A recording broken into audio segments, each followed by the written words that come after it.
రవము హెచ్చే మేలుకో మానవా లభించు భగవాను నీ ద్వారముదరి ఆమతిస్తూ మురళీరవళి మ్రోగుతుంది మురళీరవళి మ్రోగుతుంది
ఆపుకాల వేగాన్ని మేల్కొలుపు వివేకాన్ని సర్వానికి మూలమాతడే మురళీరవళి మ్రోగుతుంది మురళీరవళి మ్రోగుతుంది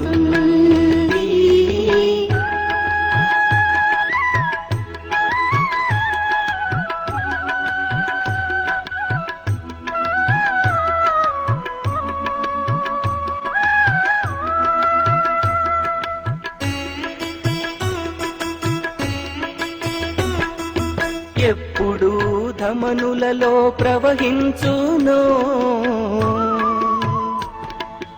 అప్పుడే నడచు నీ శ్వాస ఎప్పుడు ధమనులలో ప్రవహించునో అప్పుడే నడచు నీ శ్వాస పొందితివి సర్వము నీవు ఇప్పుడేమి కోరెదవు శివుని నీవు ప్రభాత ఘోర చీకటే శుభోదయముగా జీవనాధారము మురళీరవళి మ్రోగుతుంది మురళీరవళి మ్రోగుతుంది మురళీరవళి మ్రోగుతుంది మురళీరవళి మ్రోగుతుంది మురళీరవళి మ్రోగుతుంది మురళీరవళి మ్రోగుతుంది మురళీరవళి మ్రోగుతుంది.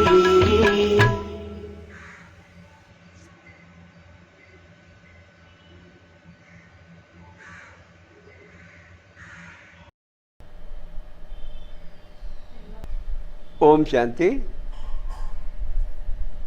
అక్టోబర్ 10, 2020 సాకార మురళి. మధురమైన పిల్లలారా, మీరు ఎవరికైనా జ్ఞానం చెప్పేటప్పుడు లేక ఉపన్యసించేటప్పుడు బాబా బాబా అంటూ చెప్పండి. బాబాను మహిమ చేస్తూ ఉంటే మీరు చెప్పే మాటలు వాళ్ళ మనసులో బాణంలాగా గుచ్చుకుంటాయి. ప్రశ్న: బాబా భారతదేశ వాసులైన పిల్లలని ఏ ప్రశ్న విశేషంగా అడుగుతున్నాడు?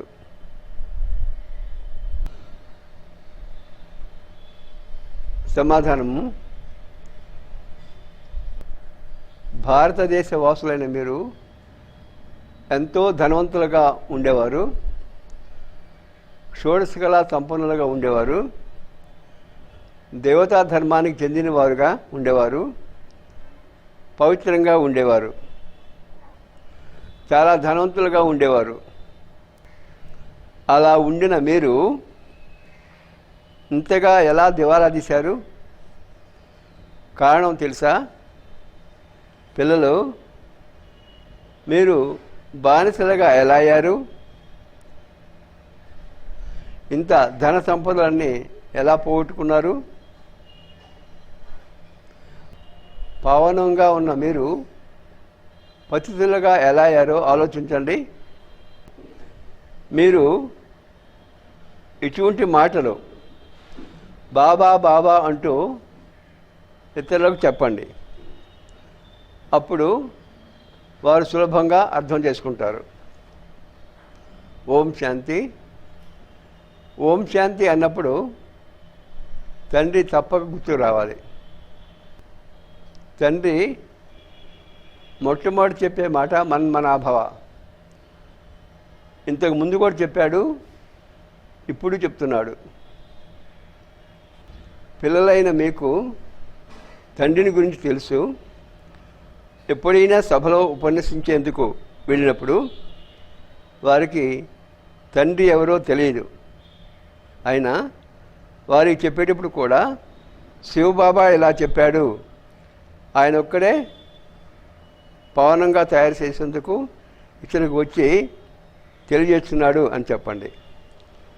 ఎలాగైతే బాబా పిల్లలు మిమ్మలను స్వర్గానికి అధికారులుగా చేశాను, మీరు ఆది సనాతన దేవీదేవత ధర్మానికి సంబంధించిన వాళ్ళు, విశ్వానికి అధికారులుగా ఉండేవారు అని తెలియజేస్తారో, అలా మీరు కూడా బాబా ఇలా చెప్తున్నాడు అని చెప్పండి. ఎలాగైతే బాబా పిల్లలు ఉపన్యాసంలో ఇలా చెప్పినట్లు ఎవరుండి సమాచారం రాలేదు. శివబాబా అంటున్నాడు, నన్ను అత్యంత ఉన్నతుడని పతిత పావనుడని అంగీకరిస్తున్నారు. నేను భారతదేశంలోనే రాజయోగాన్ని నేర్పడం కొరకు వస్తాను. మామేకం యాదకరో, నన్నొక్కడనే స్మరించండి. నేను ఉన్నతమైన తండ్రిని, నన్ను స్మృతి చేయండి. ఎందుకంటే దాతనైన తండ్రిని. మీరు విశ్వానికి యజమానులుగా భారతదేశంలో ఉండేవారు కదా, అప్పుడు వేరే ధర్మాలు లేవు. తండ్రి పిల్లలైన మాకు తెలియజేశారు, మేము మీకు మరలా చెప్పుతున్నాము అని చెప్పండి. భారతవాసులైన మీరు ఎంతో షావుకారులుగా ఉండేవారు. సర్వగుణ సంపన్నులుగా, షోడశ కళా సంపూర్ణులుగా, 16 కళల సంపూర్ణులుగా దేవతా ధర్మంలో ఉండేవారు. మీరు పవిత్రంగా ఉండేవారు, చాలా ధనవంతులుగా ఉండేవారు. అటువంటి మీరు ఇంతగా ఎలా దివాలా తీశారు? మీకు కారణం తెలుసా అని తండ్రి అడుగుతున్నాడు. మీరు విశ్వానికి యజమానులుగా అయ్యారు. అటువంటి మీరు ఇప్పుడు బానిసలుగా ఎందుకు అయ్యారు? అందరి నుండి అప్పులు తీసుకుంటున్నారు. అంత ధనము ఏమైపోయింది అని తండ్రి అడుగుతున్నాడు. తండ్రి ఏ విధంగా ఉపన్యాసం చెప్తున్నాడో అలాగనే మీరు కూడా ఉపన్యాసం చెప్తే చాలామంది ఆకర్షింపబడతారు. మీరు తండ్రిని స్మరించరు, అందువలనే బాణము గుచ్చుకోదు, కావలసినంత శక్తి లభించదు. లేకుంటే ఈ విధంగా మీ ఉపన్యాసం ఒక్కటి విన్నా అద్భుతం జరుగుతుంది. శివబాబా తెలియజేస్తున్నాడు, భగవంతుడు ఒక్కడే, ఆయనే దుఃఖహర్త సుఖకర్త, నూతన ప్రపంచాన్ని స్థాపన చేస్తున్నాడు. భారతదేశంలోనే స్వర్గం ఉండేది, వజ్ర వైడూర్యాల భవనాలు ఉండేవి. ఒకే రాజ్యం ఉండేది. అందరూ పాలు పంచదార వలె కలిసిమెలిసి ఉండేవారు. తండ్రి మహిమ ఎలా అపారమైందో అలానే భారతదేశ మహిమ కూడా అపారమైంది. భారతదేశ మహిమ విని సంతోషిస్తారు. ఇంత ధన సంపదలన్నీ ఎక్కడ పోగొట్టుకున్నారు అని తండ్రి పిల్లలను అడుగుతున్నాడు. భక్తి మార్గంలో ఎంతో ఖర్చు చేసి ఎన్నో మందిరాలు కట్టారు. పావనంగా ఉన్న మీరు పతితంగా ఎలా అయ్యారో ఆలోచించమని బాబా చెబుతున్నాడు. బాబా, దుఃఖంలో నిన్ను స్మరిస్తాము, సుఖంలో నిన్ను స్మరించము అని కూడా అంటారు. కానీ మిమ్మల్ని దుఃఖితులుగా చేసింది ఎవరు? మాటి మాటికి బాబా బాబా అంటూ ఉండండి. మీరు బాబా సందేశం ఇస్తారు. నేను స్వర్గాన్ని శివాలయాన్ని స్థాపించాను. స్వర్గంలో ఈ లక్ష్మీనారాయణ రాజ్యం ఉండేది కదా అని బాబా అంటున్నాడు.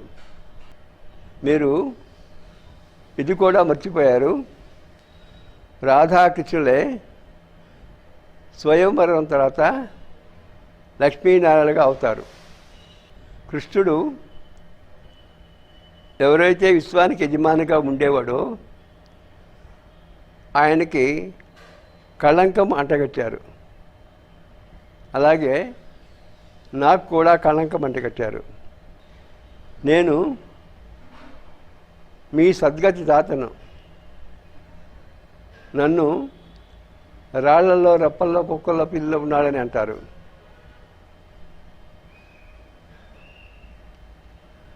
మీరేమో పతిత పావని గంగా నది అని అంటారు. నన్ను స్మరించకపోతే ఇంకా పతితులుగా అవుతారు. నన్ను స్మరిస్తే మీ వికర్మలు వినాశమైపోతాయి. మాటి మాటికి బాబా బాబా అంటూ జ్ఞానం చెప్తూ ఉంటే బాబా గుర్తుంటాడు. మేము తండ్రిని మహిమ చేస్తాము అని చెప్పండి. నేను సాధారణ పురాతన శరీరంలో అనేక జన్మల తర్వాత చివరి జన్మలు వస్తాను అని బాబాయ్ చెప్తున్నాడు. ఈయనకు అంటే బ్రహ్మకు అధికంగా జన్మలు ఉంటాయి. ఈయన నా వాడుగా అయ్యాడు కనుక మీకు ఈ రథం ద్వారా నేను జ్ఞానం చెప్తున్నాను. శివబాబా బ్రహ్మ శరీరంలో ప్రవేశించి జ్ఞానం చెప్తున్నాడు. ఈ శరీరాన్నే బాబా రథము అని అంటాడు. ఈయన జన్మల గురించి ఈయనకే తెలీదు. ఈయనే భగీరథుడు. ఎప్పుడైతే ఈయన వానప్రస్థ స్థితిలో ఉంటాడో నేను ప్రవేశిస్తాను ఈయన శరీరంలో. ఈ విషయము శివబాబాయ్ చెప్తున్నాడు. ఈ విధంగా ఎవరూ ఉపన్యసించడం లేదు. ఉపన్యాసం చెప్పేటప్పుడు శివబాబా పేరును కూడా అనరు. రోజంతా బాబాను ఏమాత్రమూ స్మరించరు. ప్రాపంచిక విషయాల్లో వ్యర్థమైన విషయాల్లో నిమగ్నమై ఉంటారు. మేము ఇలా ఉపన్యసించాము, పలానా పాయింట్ చెప్పాము అని రాస్తారు. ఇంకా మీరు చీమలేనని బాబా భావిస్తాడు. చిన్న పురుగులుగా కూడా మీరు కాలేదు. అయినా అహంకారం చాలా ఉంది. బ్రహ్మ ద్వారా చెప్పుతున్నాడని ఆ విధంగా కూడా అర్థం చేసుకోలేరు. శివబాబాను మీరు మర్చిపోతారు. బ్రహ్మ గురించి వాదిస్తారు. అంటే బ్రహ్మ ద్వారా శివబాబా జ్ఞానం చెప్తున్నాడంటే కొంతమంది దీన్ని నమ్మక అనేక రకాలుగా వాదిస్తూ ఉంటారు. మీకు నాతోనే పని, నన్ను స్మరిస్తారు కదా, కానీ తండ్రి ఎవరో ఎప్పుడు వస్తాడో మీకు కూడా తెలియదు. కల్పము అంటే లక్షల సంవత్సరాలు అని గురువులు చెప్తారు. కానీ కల్పం అంటే 5,000 సంవత్సరాలే అని బాబా చెప్తున్నాడు. పాత ప్రపంచమే కొత్తదిగా అవుతుంది, కొత్త ప్రపంచమే మరలా పాతదిగా మారుతుంది. ఇప్పుడు కొత్త ఢిల్లీ అని అంటున్నారు. ఈ భూమి స్వర్గంగా అయినప్పుడు ఈ ఢిల్లీ కొత్తది అవుతుంది.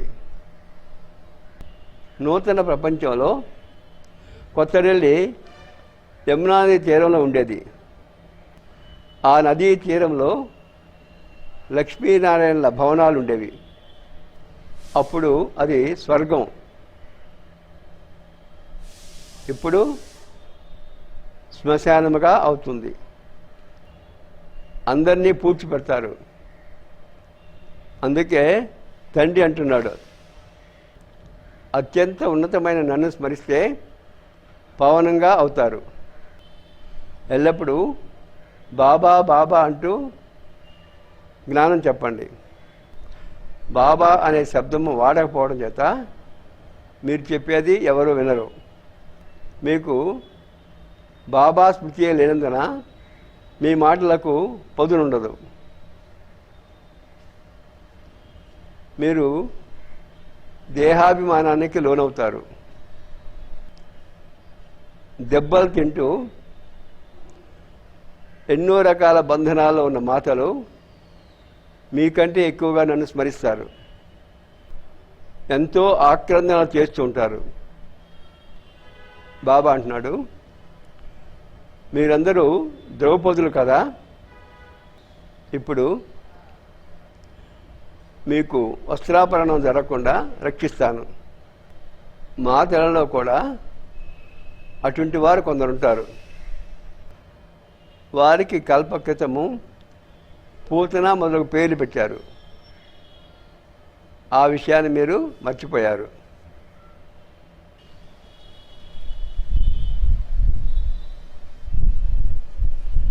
బాబా అంటున్నాడు, భారతదేశము శివాలయంగా ఉన్నప్పుడు దానిని స్వర్గము అనేవారు. ఇప్పుడు ఈ ప్రపంచంలో ధనవంతులు, పెద్ద పెద్ద భవనాలు, విమానాలు ఉన్నవారు మేము స్వర్గంలో ఉన్నాము అని భావిస్తారు. ఎంతో మూఢులుగా ఉన్నారు. ప్రతి మాటలో బాబా చెప్పుతున్నాడు అంటూ చెప్పండి. ఈ హఠయోగులు మీకు ముక్తినివ్వలేరు. సర్వుల సద్గతి తాత ఒక్కడే. మరి గురువులను ఎందుకు ఆశ్రయిస్తున్నారు అని అడగండి. మీరు సన్యాసులు అవ్వాలా, లేక హఠయోగం నేర్చుకొని బ్రహ్మలో లీనం కావాలా అని అడగండి. ఎవరూ బ్రహ్మలో లీనం అవ్వలేరు.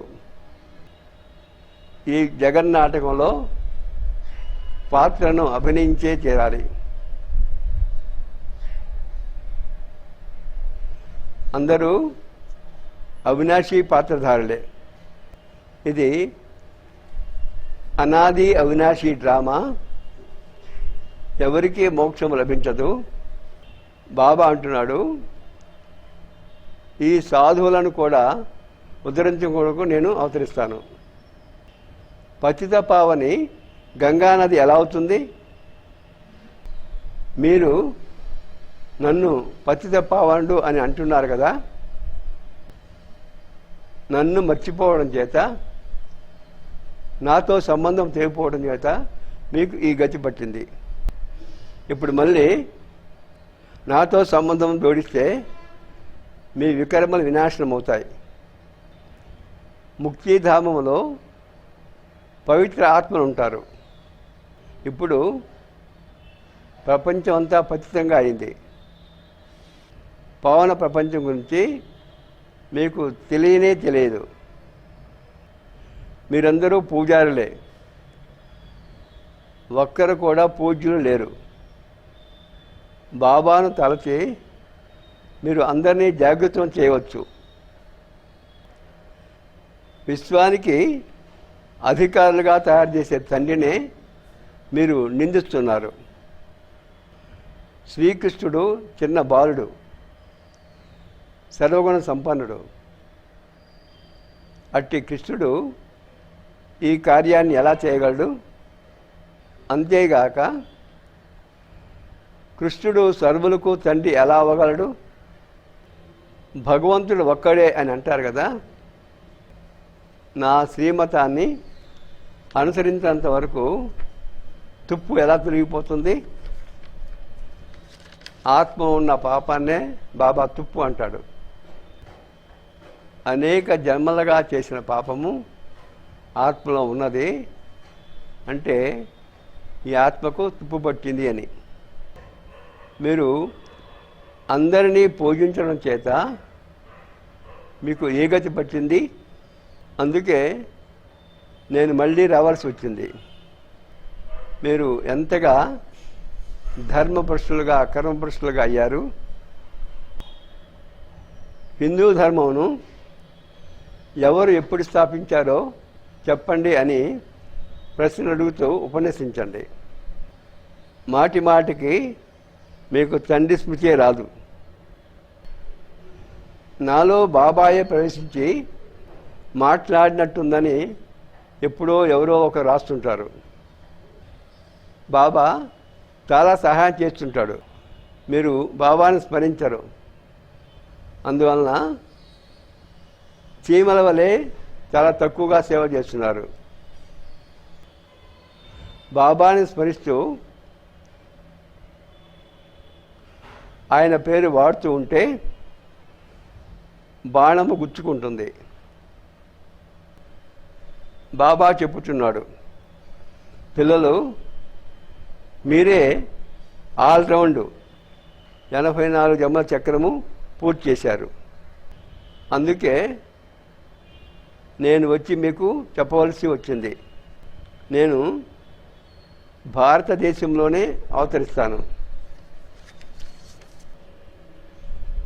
పూజ్యులుగా ఉన్నవారే పూజారులుగా అవుతారు. నేను పూజ్యునిగా పూజారిగా కాను.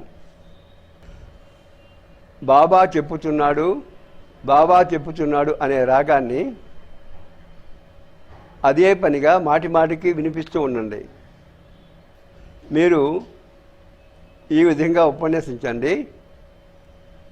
మీ నోటి ద్వారా ఈ పాటను నేను వింటే మీరు చీమల నుండి చిన్న పురుగులుగా అయ్యారు అని భావిస్తాను. తండ్రి అంటున్నాడు, నేను మీకు బోధిస్తున్నాను. మీరు కేవలము నన్ను ఒక్కరినే స్మరించండి. ఈ రథం ద్వారా నన్ను స్మరించండి అని తెలియజేస్తున్నాడు.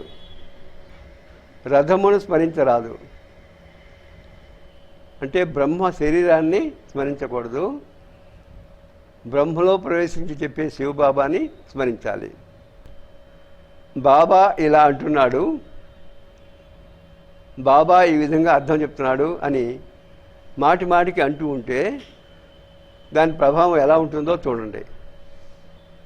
బాబా అంటున్నాడు, మీరు దేహ సహితంగా అన్ని సంబంధాల నుండి బుద్ధిని తుంచివేయండి. మీరు దేహాన్ని కూడా వదిలితే ఇక మిగిలేది ఆత్మ ఒకటే. స్వయాన్ని ఆత్మగా భావించి తండ్రినైన నన్నే స్మరించండి. చాలామంది అహం బ్రహ్మాస్మి అని అంటారు. మాయకు కూడా అధిపతులు మేమే అని అంటారు. మాయ అంటే ఏమిటో, సంపద అంటే ఏమిటో తెలియదు అని బాబా అంటున్నాడు. మీరు ధనాన్ని మాయ అని అంటారు. ఈ విధంగా మీరు తెలపవచ్చు. చాలామంది మంచి పిల్లలు కూడా మురళి చదవరు. బాబాని స్మరించకపోతే బాణం ఎలా తగులుతుంది? ఎందుకంటే స్మృతియే బలము. స్మృతి ద్వారానే బలం లభిస్తుంది. యోగ బలంతో మీరు విశ్వానికి యజమానులుగా అవుతారు. పిల్లలు ప్రతి మాటలో బాబా బాబా అంటూ ఉంటే ఎవ్వరూ ఎప్పుడూ ఏమీ చేయలేరు. అందరికీ భగవంతుడు ఒక్కడేనా, లేక అందరూ భగవంతులేనా అని అడగండి. మేము ఫలానా సన్యాసికి శిష్యులము లేక అనుచరులము అని అంటారు. వారేమో సన్యాసులు, మీరేమో గృహస్థులు. మీరు వారికి అనుచరులు ఎలా అవుతారు అని అడగండి. మాయ అసత్యము, శరీరం అసత్యము, ప్రపంచం అసత్యము. झूठी माया, झूठी కాయ, झूठी सब संसार అని పాడతారు. సత్యమైన వాడు ఒక తండ్రి మాత్రమే. ఆయన రానంత వరకు మనం సత్యంగా అవ్వలేము. ఆయన ఒక్కడే ముక్తి, జీవన్ముక్తి దాత. ఆయన తప్ప ముక్తి ఎవరూ ఇవ్వలేరు. బాబా అంటున్నాడు, ఇది కూడా డ్రామాలో ఉంది. ఇప్పుడు సావధానులై కన్నులు తెరవండి. బాబా ఇలా అంటున్నాడు అని చెప్పినందున మీరు స్వేచ్ఛగా ఉంటారు. మీ పైన ఎవరూ విరుచుకుపడరు. అప్పుడు మీపై జవాబుదారీతనం ఉండదు. మీతో ఎవరు వ్యర్థంగా మాట్లాడరు. త్రిమూర్తి శివబాబా అని చెప్పాలి, కేవలం శివ అని చెప్పకూడదు. త్రిమూర్తులను ఎవరు సృష్టి చేశారు? బ్రహ్మ ద్వారా ఎవరు స్థాపన చేశారు? బ్రహ్మ సృష్టికర్తన. ఇలా నషాగా మాట్లాడినప్పుడే పని చేయగలరు. లేకుంటే దేహాభిమానంతో కూర్చొని ఉపన్యసిస్తారు. బాబా తెలియజేస్తున్నాడు, ఇది అనేక ధర్మాల కల్పవృక్షము. మొట్టమొదటి దేవీదేవత ధర్మము. ఇప్పుడు ఆ ధర్మం ఎక్కడికి పోయింది? లక్షల సంవత్సరాలు అని అంటారు. ఇది కేవలము 5000 సంవత్సరాల మాట. మీరు వారికి అనగా దేవతలకు మందిరాలు కూడా నిర్మిస్తారు. పాండవులకు కౌరవులకు యుద్ధం జరిగినట్టు చూపిస్తారు. పాండవులు హిమాలయాల్లో చనిపోయారు అని చెప్తారు. కనుక ఫలితమేమి? నేను ఎలా హింస చేయిస్తాను? నేను మిమ్మలను అహింసకులుగా, వైష్ణవులుగా తయారు చేస్తాను. అటువంటి వారినే వైష్ణవులు అంటారు. వారే విష్ణు వంశానికి చెందినవారు. ధారణ కొరకు ముఖ్యమైన సారాంశము, సేవలో సఫలత పొందడానికి అహంకారాన్ని వదిలి ప్రతి మాటలో బాబా పేరును ఉపయోగించాలి. బాబా స్మృతిలో ఉంటూ సేవ చేయాలి. పనికిరాని వ్యర్థమైన మాటలు మాట్లాడకూడదు. అక్కడ మాటలు ఇక్కడ, ఇక్కడ మాటలు అక్కడ చెప్తూ మీ సమయాన్ని వ్యర్థము చేయకూడదు. సత్యమైన వైష్ణవులుగా తయారవ్వాలి. ఎటువంటి హింస చేయకూడదు. దేహ సహితంగా అన్ని సంబంధాల నుండి బుద్ధి యోగాన్ని తుంచివేయాలి. వరదానము: విశ్వ కళ్యాణ కార్యములో సదా బిజీగా ఉండే విశ్వానికి ఆధారమూర్తి భవ. విశ్వ కళ్యాణకారి పిల్లలు స్వప్నంలో కూడా ఫ్రీగా ఉండలేరు. ఎవరైతే రాత్రింబవల సేవలో బిజీగా ఉంటారో వారికి స్వప్నంలో కూడా చాలా కొత్త కొత్త విషయాలు తెలుస్తాయి. సేవకు ప్లాన్లు వేస్తారు. ఎలా సేవ చేయాలి అనేది కూడా కనిపిస్తుంది. వారు సేవలో బిజీగా ఉన్నందున తమ పురుషార్థంలో వ్యర్థం నుండి మరియు ఇతరుల వ్యర్థం నుండి రక్షింపబడతారు. వారి ముందు అనంత విశ్వంలోని ఆత్మలు ప్రత్యక్షమవుతారు. వారికి ఏ కొంచెం కూడా నిర్లక్ష్యము సోమర్తనము ఉండదు.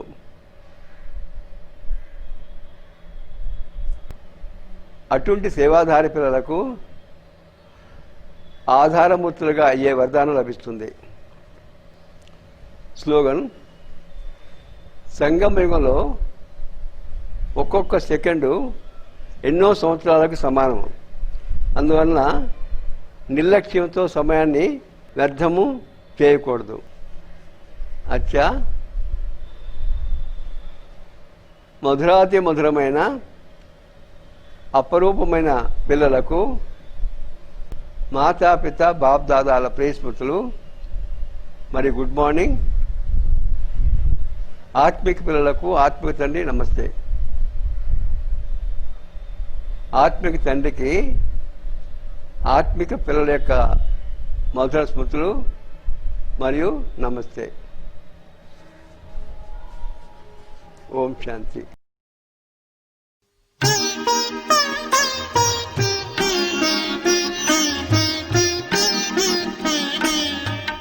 రా ధైర్యంగా ఒక అడుగు ముందుకు వెయ్యి, ప్రభువు గమ్యానికి చేరుస్తాడు. అందరి భారాన్ని మోసేవాడు, అందరి భారాన్ని మోసేవాడు, నీ భారాన్ని కూడా మోస్తాడు. రా ధైర్యంగా ఒక అడుగు ముందుకు వెయ్యి, ప్రభువు గమ్యానికి చేరుస్తాడు.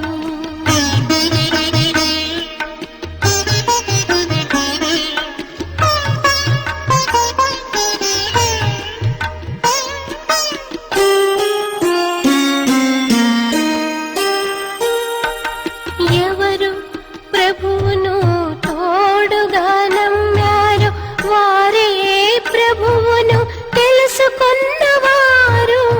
ఎటువంటి కష్టము లేదు వారికి, పొందుటకు శేషము ఏమీ లేదు. అధికోత్సాహంతో చేయెత్తు, అధికోత్సాహంతో చేయెత్తు, ప్రభువు ఎరక పైకి చేరుస్తాడు. రా ధైర్యంగా ఒక అడుగు ముందుకు వెయ్యి, ప్రభువు గమ్యానికి చేరుస్తాడు.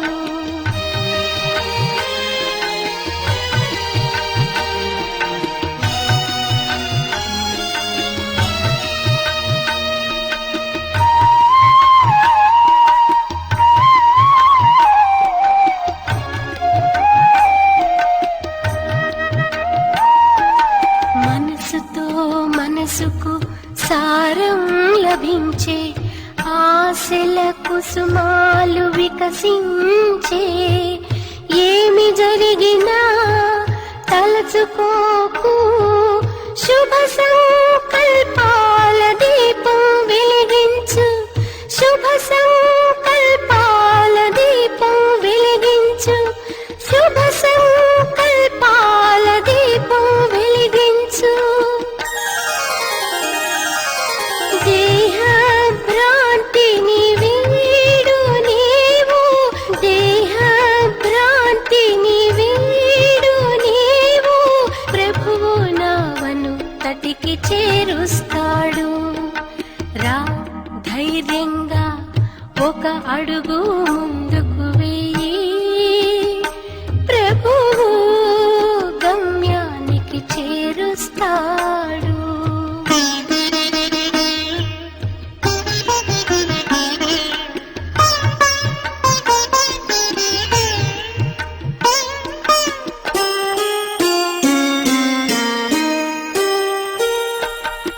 ఆలోచించకు నీవు దుఃఖించకు, ఇసుక బొమ్మరిల్లు కొరకు వ్యర్థం చేయకు, అమూల్య అశ్రువు మట్టి ఆట బొమ్మ కొరకు. నేను నాది త్యజించు నీవు, నేను నాది త్యజించు నీవు, సౌభాగ్యాన్ని మేల్కొల్పుతాడు. రా ధైర్యంగా ఒక అడుగు ముందుకు వేయి, ప్రభువు గమ్యానికి చేరుస్తాడు. అందరి భారాన్ని మోసేవాడు, అందరి భారాన్ని మోసేవాడు, నీ భారాన్ని కూడా మోస్తాడు. రా ధైర్యంగా ఒక అడుగు ముందుకు వేయి, ప్రభువు